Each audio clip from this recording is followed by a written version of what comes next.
Playtime takes its title from Jacques Tati's Playtime, wonderful French filmmaker from the 60s, who made a film on a meditation of the city, on Paris architecture and also on office daily life.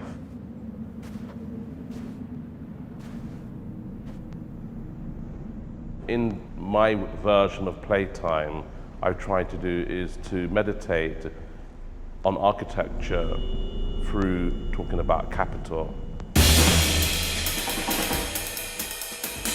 What are you going to call your new venture? I don't know. I haven't really thought about it. I don't want to use my name, though. I was thinking just capital. Capital.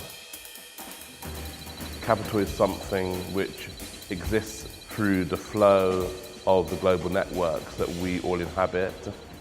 We can't make artworks without it, and we know that in the art world there's been quite a lot of controversy around the notion of capital and its relationship to art. Add to that the post-crisis mistrust of esoteric financial instruments, and it's a given that increasing numbers of investors are exposing themselves more and more to paintings, photographs, and all kinds of artwork. Of course, capital doesn't produce art, artists make art, and I guess it's my role to make a work in Playtime where I'm drawing on a correlation of different configurations. The works are set in Reykjavik, where Playtime is shot, Dubai, and also London.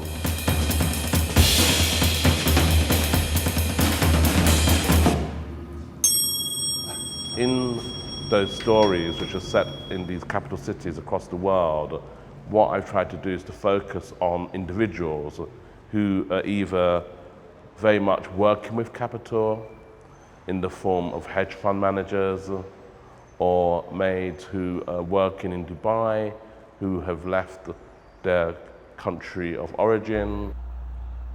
And I have to work. I want to run away, but I just have to keep on working because I need money to send them to feed my children and for them to go to school.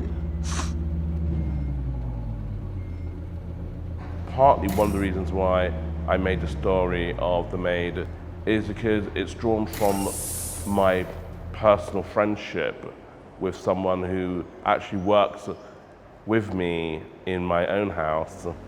And in fact, all the stories are people that I know personally. Drömmeren om boen.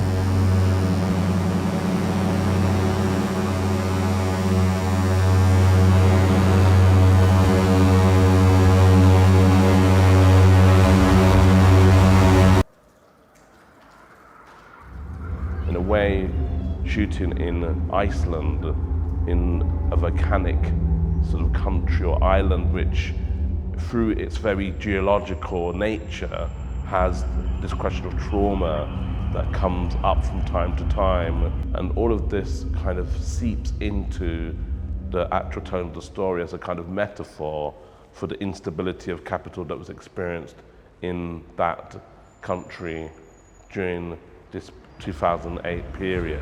The hammer punctuates and passes judgment. It acts as a full stop at the end of every lot. But it is also a little punishment for those who didn't bid high enough.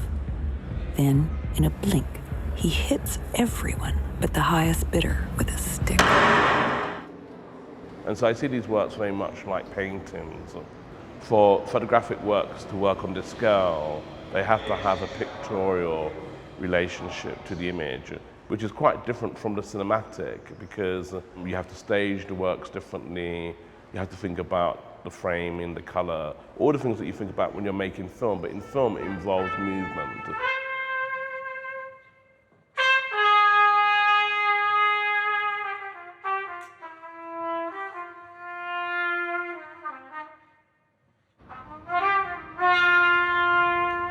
a way, if I can't have access to capital, I can't make work.